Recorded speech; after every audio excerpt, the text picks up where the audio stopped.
Hey everybody, this is Jeffrey Jansen. Today is April 28th, 2018. How's everybody doing today? I was contemplating today, in this week and everything else, about different things and how people react to different ways of doing things. The ultimate discipline in life, I'll tell you this right now, and this takes from years of learning this, but the ultimate discipline in life are the exact things that nobody wants to do.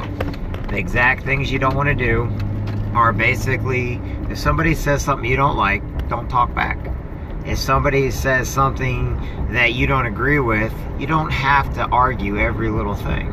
If you don't like somebody or you don't like the way somebody does something, instead of saying something negative about that person, say something positive. That's what true discipline's all about, doing the things in life that we don't want to do. I was watching for a little bit today the old movie Alice in Wonderland, and I always think of people whenever we get into the drama areas of life, whenever we start talking negative about people, whenever we talk about our ex-husbands, our ex-wives, our ex-boyfriends, ex-girlfriends, baby mama, baby daddy. You know, we actually are almost like Alice in Wonderland, to where we actually, when we go into that rabbit hole, we no longer know how to get out. I'm going to tell you a little trick on how to get out of that rabbit hole. Take the higher road. Talk nice about people. After a while, you may talk nice about somebody you don't like, but after so long of doing it, eventually you're going to actually believe it yourself. And that's where you need to strive for every single day, is the ultimate in doing what's better for others. We get in this area of life where we keep thinking, it's me, me, me, me. It's all about me. And for the most part, true success actually depends on how you work with others. True leadership is how you're able to go in first. It's funny because I watch all these supposed leaders or these managers or these owners, and they fail all the time, but then I watch how they do things. And it's funny is they send everybody else in to do the work that they themselves refuse to do. And it's funny how quickly they fail, and then they look at everybody like, well, I should be there. Well, there's a reason why certain people are not where they need to be, or they cannot figure it out. It's because if you're not willing to go in yourself, then you're not willing to lead. You're not willing to own. You're not willing to manage. A long time ago, I owned a place, and a lot of people said, oh, you failed at it. In some ways, I guess it's like saying the glass is half full, half empty. However, I basically ended up throwing the glass out altogether and said, I don't care. The reason why is because success is based on that what you're trying to achieve. True success basically is about setting a goal for yourself, seeing it through the end. To be a good parent, you've got to see it through to the end until you're dead and in the ground. Okay? To be a good business owner, to accomplish something you want to do, you have to set goals up for yourself that are attainable, but each time strive a little more, that get a little harder, a little tougher, until eventually you accomplish that goal. Nothing in life is free. And as you go down that rabbit hole and you create all these problems and all this drama for yourself and other people and everything else, you have to ask yourself, did you need to go down that rabbit hole? Did you need to get in that mess in the first place? Could you have not taken the higher road? Now, where am I going with all this? Every single day in life, people need somebody to be nice to them. They need encouragement. Sometimes our worst enemies, the people we can't stand for whatever reason, are the ones that sometimes we need to be encouraging the most, because deep down, they're not our enemy at all. They are either something that repulses us, something that eats away at us, or something that we need to fix about ourselves that we see in others, so we try to fix them instead. And when we can't fix them, we have a hardship towards them, okay? Not everybody's going to be book smart. Not everybody's going to know how to swing a hammer. Not everybody knows how to weld, and not everybody's going to be good in college. But you got to find what you're good at, and you got to achieve it. You got to set goals up for yourself. Once you set your goals up for yourself, start being positive with people. Start learning to work with people. Start learning to communicate with people. Some of the greatest things in life are communication. If you learn how to communicate with your kids, you learn how to communicate with each other, learn how to say hi to your neighbors. One of my biggest pet peeves, and I shouldn't let it bother me, is when I'm going through and I see my neighbors and I wave at them because I'm happy to see them. But then you get these new neighbors or the new kids, or you're going down somebody else's street and you still wave because you're just so used to waving. And people look at you like you just did something that actually makes me laugh. Because every single day we should be going out of our way to do better for others because it makes them think. When you do something out of the norm and you're nice to them, it makes people think. As I was also contemplating a lot of stuff the last couple days, I was thinking about what happened to our childhoods when we grew up and we stopped teaching kids to respect our elders, respect different people. And it's a bigger conversation for another day, but everybody keeps saying that these people went liberal. I don't think they went liberal. What I think is what happened was our society became a price-cutting society. You know, jobs started getting cut, so we had to start cutting programs, you know. People that normally do the art, the sciences, and everything else, what do? We start cutting their programs. We start getting rid of the things that people strive to accomplish, because we are a very competitive society. We're a society to where people, you know, they want to achieve more and be more. But when you start taking away that achievement and give awards to everybody, people actually start getting upset at each other. And it's funny because it's having the exact opposite of what we thought. When we teach our kids that, oh, everybody gets a medal, no. What it is if you don't work hard in life, you don't get anything in life.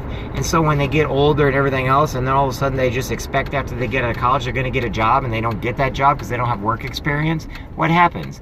They become unenthused, unthrilled, unsuccessful. I do not know what's falling in the back. And they become unenthused. What we have to do is we have to teach our kids that competition's good, you know, fair play is good, but you're not going to win at everything. Not everybody gets an award for everything else. Not everybody's going to get a sportsmanship award. Not everybody is going to get a trophy. And the reason why is because then maybe they can find what's good at, or they're going to work harder to get a trophy next time. We have actually taught ourselves not to strive harder or to think smarter. We have actually taught ourselves that if we don't give it, give up. That's not the case at all. We've taught ourselves that if people don't want to go out and work the farms, oh, well, we'll just get somebody that will, that, you know, we'll pay them a little less. No. We've got to get out of these mentalities that if it's not easy, then we don't have to do it. We need to get back into getting our hands dirty, getting work. You know, these trade schools and stuff like that. You know how many people, you know, welders make between $50 and $60 an hour? Yet a guy coming out of college can't even find a job because they do not have any work experience. Why are we sending all of our children to college? To me, you're sending kids to college to once again learn an advanced structure of the assembly line. Okay? What we need to do is we need to start getting back into our special skills. What make Americans great again? We need to start it from the roots. Start teaching your children that they need to earn everything they have in life. If they can't earn it, take it away from them. You know, if they don't have it, they may either want it back or find something different. What happened to taking things away? You know, we need to start grounding our kids again when they make mistakes, not ever beating your child. Don't ever beat your child. And I've never, ever told anybody to do that. But we need to start teaching our kids what discipline's about. We need to start teaching them not to be bullies, but to be nice to everybody else. And if you don't like somebody, turn and walk away, but always say something good about them. Because we've gotten to this sense that, oh, somebody else will do it, or, oh, I can do something easier somewhere else, or I'll go get a different job that pays me a lot more. And what the problem is, there's those things are not out there because we've gotten rid of them all for something simple. I don't know what it is. I mean, I'm not the person to ask that. But I can tell you this right now. Teach your kids to work hard. Love them with all your heart. Tell them you're proud of them. Tell them that you love them. You know, tell them to set goals for themselves, okay? And when they don't achieve those goals, tell them to keep working on until they achieve the goal. You must keep going until you achieve it. We must become a society of doers and thinkers again, not a society of lazy people that do nothing in life. If you don't work hard, then you should never be feeling that you earned it. It's kind of like if your grandma gives you 20 bucks compared to if you earn 20 bucks. If they give you 20 bucks, what happens? You go and spend it, but the 20 bucks you earned, you all of a sudden start using your head. When you earn something, you start thinking about it. You need to think that way as a single mom, a single dad, or a husband and wife and everything else. We can't just give stuff to our children. You want to know something great? Right now, they may go towards the other parent that gives them everything, blah, blah, blah. But in the end, you know who they're going to respect the most and who they're going to, they're going to love you both the same. But you know who they're going to actually dwindle to? The person that teaches them what hard work is all about. The person that teaches them how to accomplish things and actually achieve what they want to achieve. Now, every day I get on these things, I always have something different. I understand it. People don't always understand. My thing is this. You need to love everybody. You need to be happy. You need to basically tell your enemies something good about each and every one of them. But in the end, you also have to understand that hard work pays off every single day. Okay? And there's nothing in life that is for free. If somebody promises you medicines that are cures for everything, or vitamins that'll cure everything, or businesses that, oh, it's so easy to make money, they're lying to you. Anything in life worth getting, whether it comes with money, success, leadership, takes hard work and takes a dedication that you have to put yourself through. The other day, and then I'm going to keep this short and then I'm done. The other day I put a thing on my webpage that actually said, basically, you know, if you don't earn it, you don't get it. And what I meant by that was this. There are people out there that they start a business, or they start a network, or they start a job applications, and when they do not get it, okay, the first thing they do, they're all excited. Then after the first day, the first week, all of a sudden they start having an excuse, right? When they get back from, oh, I got this, but the very first thing they have an excuse. Oh, I'm never going to have an excuse. I'm going to do this all the time. 98% of the people that do almost anything, whether it's jobs or leadership or anything else, they have excuses coming out of the reason why they wanted to do it.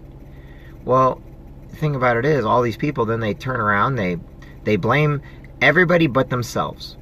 Whether kids coming out of college, or somebody's coming out of the military, or, you know, whether or not they're blaming everybody, but the fact is they don't want to put the work in to do it. They all of a sudden realize that, oh, I might actually have to do something. I might have to pick up the phone and call somebody. I may have to go explain something to somebody. I may have to go to an event. I may have to go to schooling or college.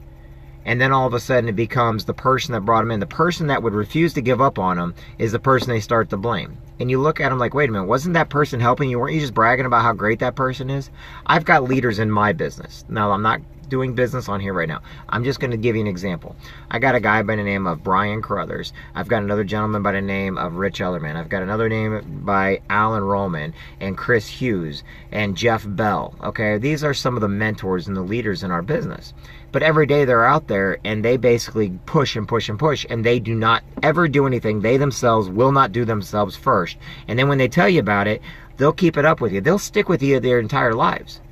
But I have watched people look at these men that are successful, that have made all kinds of money. They have had all kinds of success. Yet somebody's like, oh, I can do this, and 3 days later they're starting to avoid or dodge. And then we're trying to give them ideas or trying to encourage them. Oh, okay. And then when they hang up the phone or when you get away from them, they go and do something completely different. Why? Because they didn't put their heart into it. They didn't try to even achieve. And next thing you know, they're blaming everybody. Then they're blaming the product. Well, not a product out there is bad. What it is the person that doesn't want to do the work in order to get the product out there, or doesn't want to go get the job, or all of a sudden they got turned down for the job because they look like a slob going in front of the person that was giving the interview, or they basically were cussing during an interview, or they did not have knowledge. So all of a sudden it's not their fault.